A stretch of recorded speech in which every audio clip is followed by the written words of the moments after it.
INA Podcast.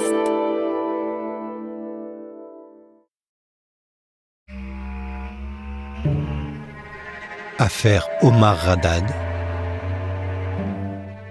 Épisode 9. Le dernier combat d'Omar Haddad.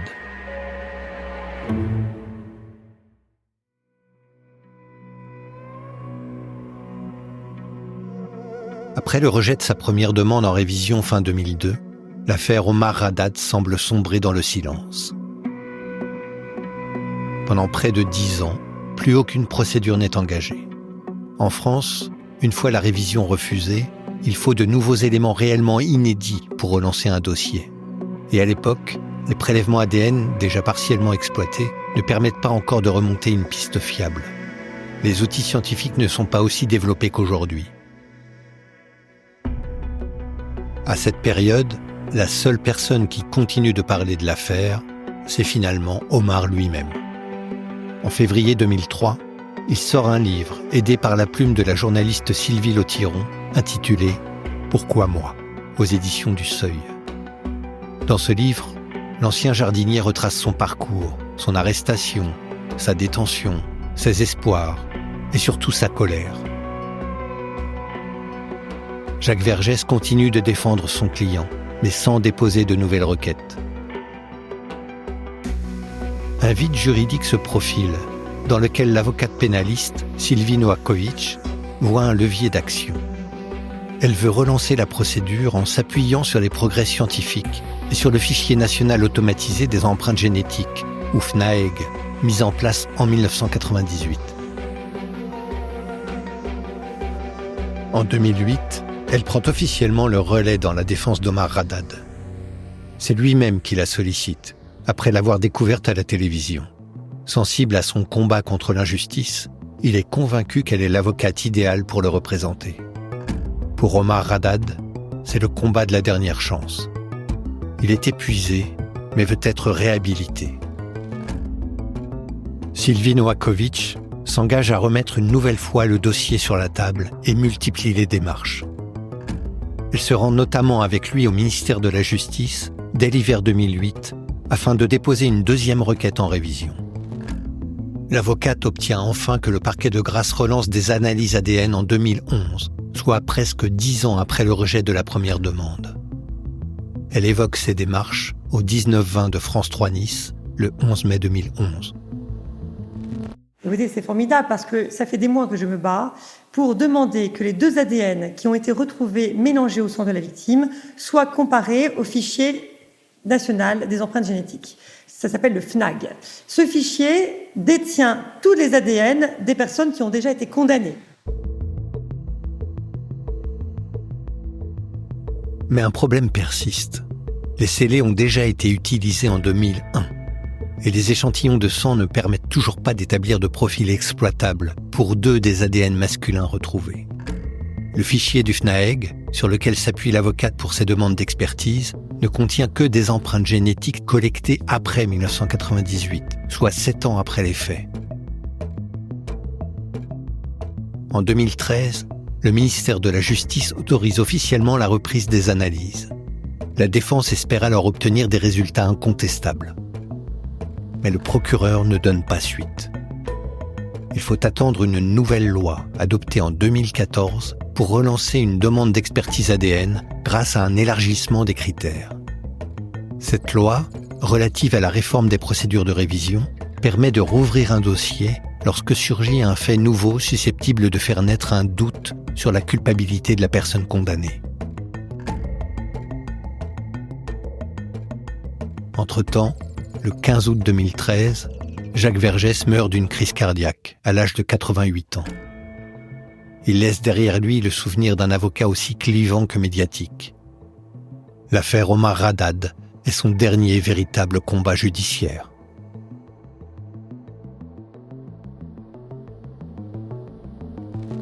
Les années de combat de l'avocate se poursuivent, marquées par des allers-retours incessants entre son cabinet et le parquet. Malgré les progrès de la science, les ADN retrouvés ne parlent toujours pas. Le procureur de Nice, Jean-Michel Prêtre, semble accréditer l'hypothèse de la partie civile. Ces ADN auraient pu être déposés au moment du crime, mais aussi après, puisque les enquêteurs de 1991 ne portaient pas de gants. Qu'à cela ne tienne, Sylvie Novakovic estime que ces éléments sont suffisamment probants pour justifier une révision. Le dernier rebondissement de l'affaire a lieu le 17 juin 2021, soit près de 30 ans après les faits. L'avocate dépose officiellement une nouvelle requête. La presse se saisit à nouveau de l'affaire. Elle insiste, ces profils ADN présents dans le sang et identiques sur plusieurs supports ne peuvent pas relever du hasard. Elle s'exprime avec la verve qui la caractérise au micro de France Inter le 16 décembre de la même année. Oui, plusieurs traces ADN retrouvées sur des scellés de la scène de crime figuraient déjà dans le dossier en 2002 au moment de la première demande de révision, mais les magistrats avaient estimé qu'il était impossible de dire si elles avaient été déposées pendant le meurtre de Ghislaine Marchal ou bien plus tard par des enquêteurs ou toute personne qui aurait manipulé les deux portes en question. Aujourd'hui, l'avocate d'Omar Haddad met en avant le rapport d'un expert qu'elle a elle-même sollicité. Il s'interroge notamment sur l'un des 4 profils génétiques identifiés qui apparaît à 35 reprises, notamment sur les lettres tracées avec le sang de la victime. Pour l'expert, il est plus probable que cet ADN ait été laissé au moment du crime. La Cour de révision a donc estimé nécessaire d'en savoir plus, d'où ces nouvelles investigations qui vont se concentrer uniquement sur ce point. Pour l'avocate d'Omar Haddad, Sylvie Novakovic, l'espoir est permis. En 2008, quand j'ai repris le dossier, tout le monde m'a dit que le dossier était enfoui et clôturé. Eh bien non, le dossier est réouvert pour le plus grand bonheur d'Omar Haddad, car il a toujours clamé son innocence. Des écritures en lettres de sang qui ont fait condamner un innocent vont, je l'espère, lui permettre de rectifier cette erreur judiciaire. Pour autant, il reste du chemin. Si, sur la base de ce complément d'information, la requête d'Omar Haddad est jugée recevable, elle sera examinée sur le fond par la Cour de révision qui se prononcera sur la tenue ou non d'un nouveau procès.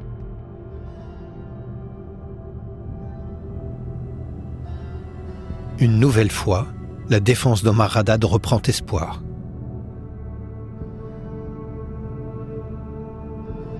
Éprouvé par cette bataille judiciaire de près de 3 décennies, Omar cesse les interviews. Il déclare par l'intermédiaire de son avocate qu'il ne reprendra la parole que lorsque le véritable assassin de Madame Marchal sera retrouvé. Moins d'1 an après, le couperet tombe à nouveau. Le 13 octobre 2022, la commission d'instruction rejette la demande de révision. Sylvie Novakovic, ainsi que le plus fidèle soutien d'Omar, l'académicien Jean-Marie Roire, ne cachent pas leur colère. Il n'y aura pas de nouveau procès pour Omar Haddad. La deuxième requête en révision vient d'être rejetée 28 ans après sa condamnation pour le meurtre de Ghislaine Marchal. L'ancien jardinier marocain comptait sur de nouveaux relevés ADN pour prouver son innocence.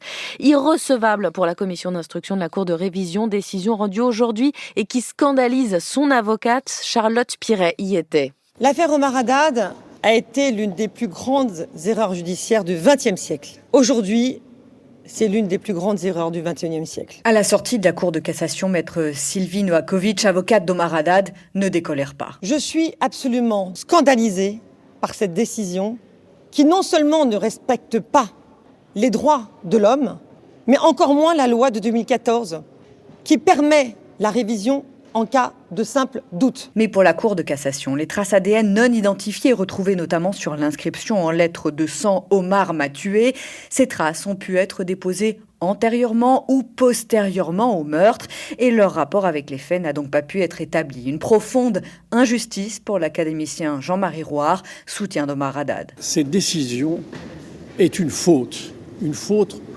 contre l'esprit de justice et contre la France. C'est vraiment l'illustration de la justice de classe, le triomphe de l'oligarchie judiciaire contre un jardinier marocain. Vraiment, est-ce qu'il y a de quoi être fier ? Cet après-midi, la Cour de cassation a sonné la fin de la partie. En France, c'est désormais devant la Cour européenne des droits de l'homme qu'Omar Haddad entend plaider sa cause, sur le fondement, a annoncé son avocate, du droit au procès équitable.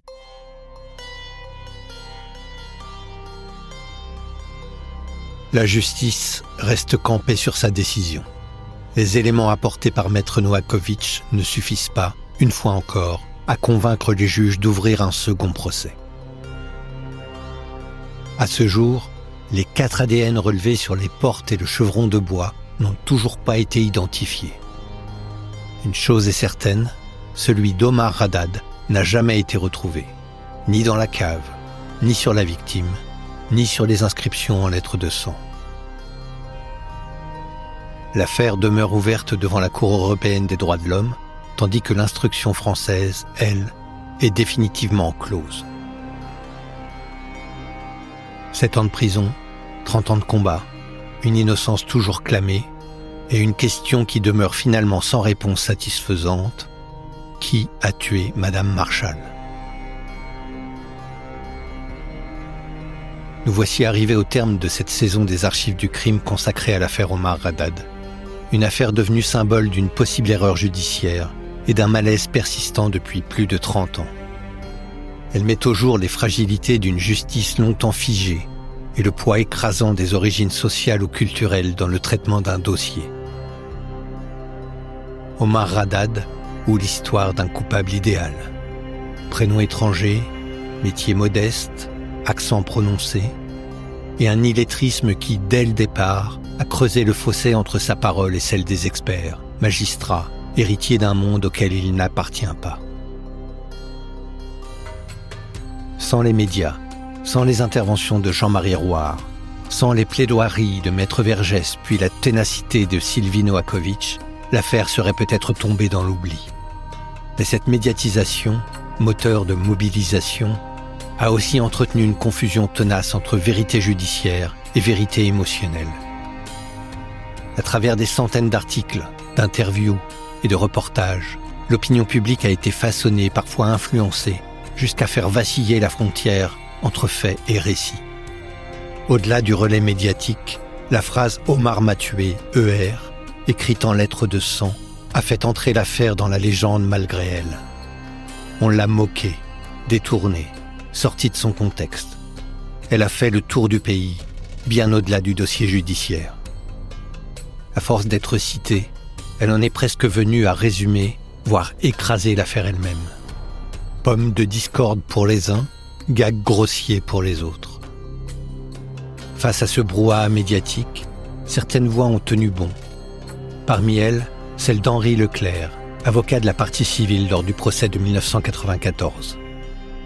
Invité en septembre 2017 dans l'émission « J'ai déjà connu le bonheur » sur France Culture, à l'occasion de la sortie de son livre « La parole et l'action » qui retrace sa carrière, il réaffirme sa conviction de la culpabilité de l'ancien jardinier. C'est une affaire où j'ai été, comme disent certains, contre emploi, mais où en fait j'ai accepté cette affaire. Donc résumons, vous êtes convaincu. C'est un ami qui me le demandait, j'ai été complètement convaincu. Par la culpabilité. Car si vous voulez, quand on défend quelqu'un qui est accusé, le doute suffit.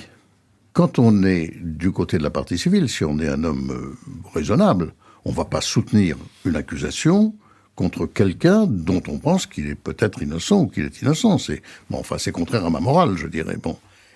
Mais là, j'ai été totalement convaincu. Et là l'opinion, c'est avec Vergès, d'ailleurs, qui a retourné l'opinion dans le sens inverse, avec l'aide de Jean-Marie Rouart. Et ce que je dis dans le livre, je ne fais pas autre chose que de dire comment j'ai fait ma conviction et ce que j'ai plaidé. C'est tout. Et après, cette espèce d'effervescence générale sur l'innocence qui m'a blessé par certains côtés, c'est vrai, parce que c'était dur, un certain nombre d'amis ne le comprenaient pas, et je dis que j'ai fait là mon métier. Alors, c'est vrai que j'ai un peu hésité avant d'écrire ça. J'ai dit, je sais que certains ne comprendront pas, et j'ai essayé d'expliquer ce que j'ai fait et pourquoi. Cette déclaration éclaire un autre pan du malaise suscité par l'affaire. L'impossibilité d'un consensus, même parmi les acteurs du droit. 34 ans après les faits, cette affaire reste une faille dans notre édifice judiciaire. Condamné, gracié, mais jamais réhabilité, Omar Haddad a vu ses 2 demandes de révision rejetées. À chaque fois, les juges ont considéré que les éléments nouveaux ne suffisaient pas à créer un doute raisonnable. Et à chaque fois, ses défenseurs ont dénoncé une justice incapable de se remettre en question. Ce qui dérange peut-être le plus, c'est ce qui n'a pas été fait. Aucun autre suspect sérieusement envisagé, aucune enquête complémentaire, et un silence total du côté de la partie civile, hormis une brève mention du fils de Ghislaine Marshall dans une contre-enquête. Malgré tout, l'affaire a contribué à faire évoluer le droit. En 2001, une réforme majeure a introduit la possibilité de faire appel des décisions de cour d'assises. Depuis, plusieurs centaines de dossiers ont pu être rejugés. Pour les avocats comme pour les magistrats, il s'agit d'un tournant essentiel et salvateur. C'est une grande victoire pour la profession, c'est le fruit d'un long combat puisque ce 2e degré de juridiction est réclamé à corps et à cri par la profession tout entière. À mon sens, le plus grand progrès, c'est d'éviter l'erreur judiciaire. C'est ce qu'il y a de plus grave. Une personne condamnée à 20 ans ou une réclusion criminelle à perpétuité qui clame son innocence, elle doit être jugée une 2e fois. C'est tout simplement une exigence de notre droit vis-à-vis de la Convention européenne des droits de l'homme. Et puis deuxièmement, c'est quand même un apport de cohérence dans notre droit, puisqu'on peut faire appel d'un simple jugement de police qui condamne à des peines relativement faibles, et là, il y a des peines très très lourdes où on ne peut pas faire appel. Donc je crois qu'il faut inévitablement être cohérent. En parallèle, la loi de 2000 sur la présomption d'innocence a permis un rééquilibrage entre l'accusation et la défense, en renforçant notamment les droits de la personne mise en cause, la motivation des décisions de justice et l'encadrement de la détention provisoire. Autant de principes qui semblaient cruellement absents dans les premières années de l'affaire Omar Haddad. Depuis l'entrée en vigueur du double degré de juridiction, environ 23% des affaires criminelles font l'objet d'un appel. En 2021, sur 1757 verdicts, 809 personnes ont été rejugées et 51 ont été acquittées. Cette réforme, réclamée de longue date, est l'un des impacts indirects mais tangibles de cette affaire. En médiatisant les dysfonctionnements du système, l'affaire Haddad a transformé une injustice perçue en levier de changement.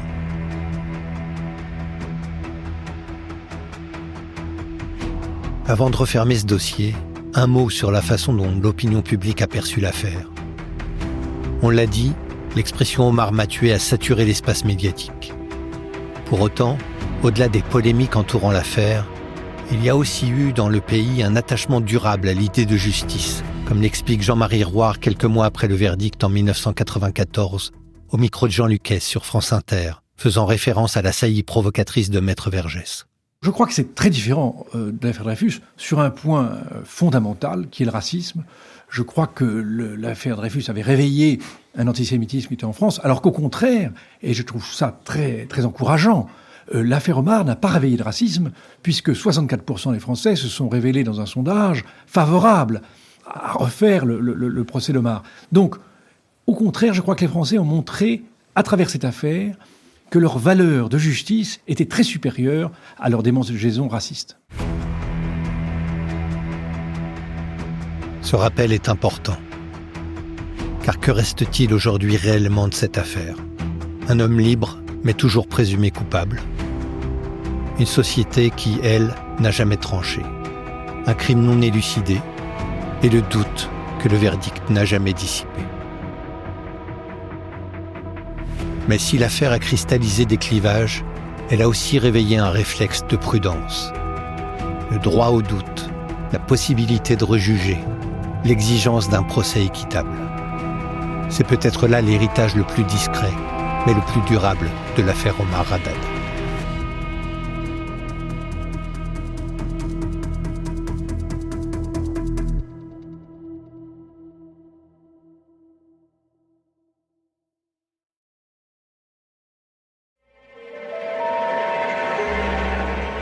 L'affaire Omar Haddad se poursuit chaque jeudi à midi dans le podcast Les Archives du crime. Pour être sûr de ne rater aucun épisode, abonnez-vous sur votre plateforme préférée ou sur podcast.ina.fr.